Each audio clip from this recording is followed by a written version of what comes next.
Okay, so hello everyone. Today we will be discussing C++ STL problems and this one binary search STL problem from the seniors website sheet. So let's start by understanding the question.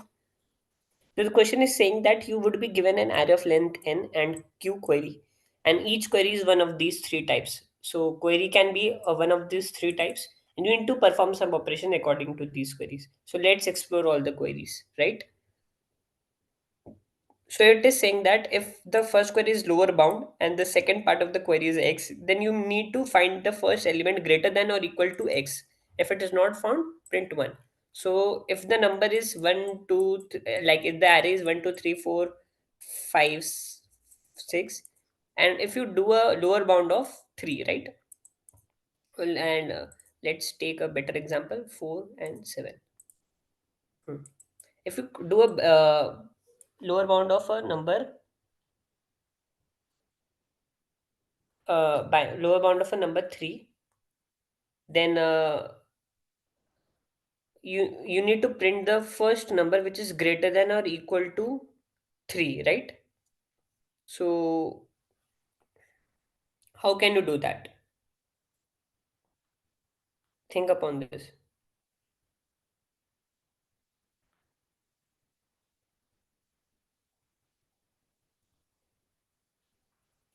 So if you do a binary, like a lower bound of a number which is greater than equal to 3, you need to print a value of 3 right here, because you need to find the first number in the sorted array such that it is greater than or equal to 3. Now, what if you do a lower bound of 6, right? 6 is not present here, but it would give me a result 7, because it gives me a greater than equal to value. So just let me summarize this. If you do a lower bound, right? If you do a lower bound, right? You get a value which is greater than or equal to x. If you do a upper bound, you get a value which is greater than x. Okay. And if you do a binary search, normal binary search, you it gives you like a true or false. So if a number is present, right, if it can give you a true value, otherwise if it gives a false value. So if only if it is like you can even write if it is in equal to x. You have to just perform these all operations. There are indeed, like you can even implement these all functions separately, like these have been previously inbuilt in C++ still, but you can just directly use STL functions, right, which are in the C++.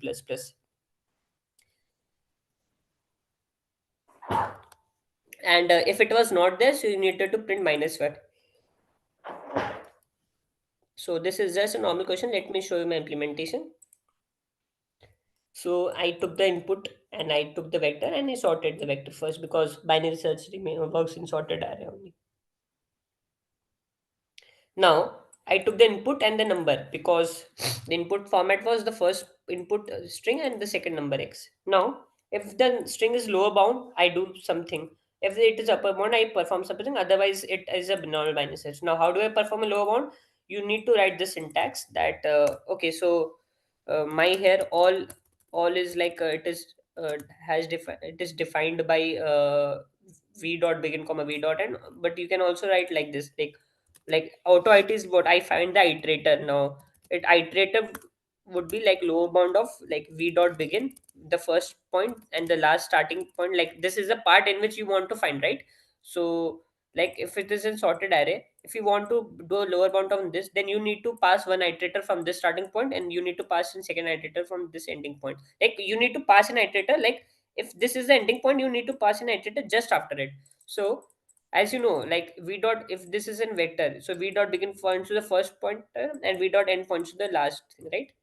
Which is not present here in the vector. So that's why I v dot begin comma v dot end comma number. You can even write this will also work. Okay.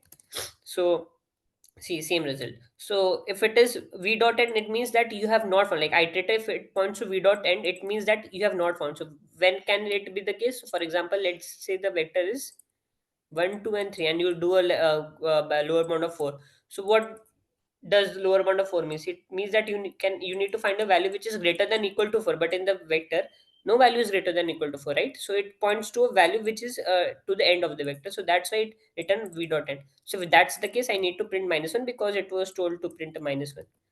Otherwise I can print the value of it, right?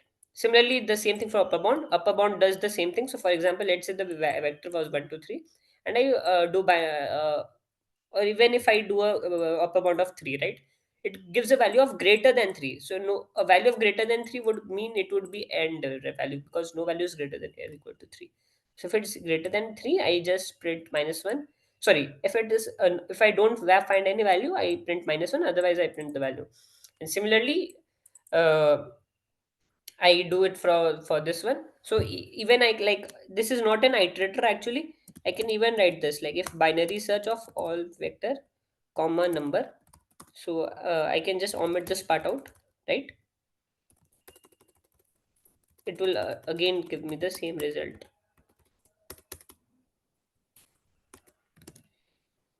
Okay, I was hoping so, but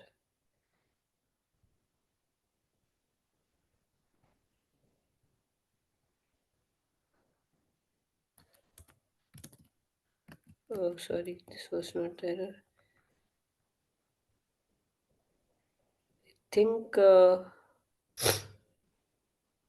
okay, number would be here, not there. Yep. I think I did the opposite part, or binary search. Okay, so if I'm getting the value, if it is a true value, I need to print a found value. Otherwise, I need to return a not found. So yes, that's the result. I hope you got this, and thank you for listening.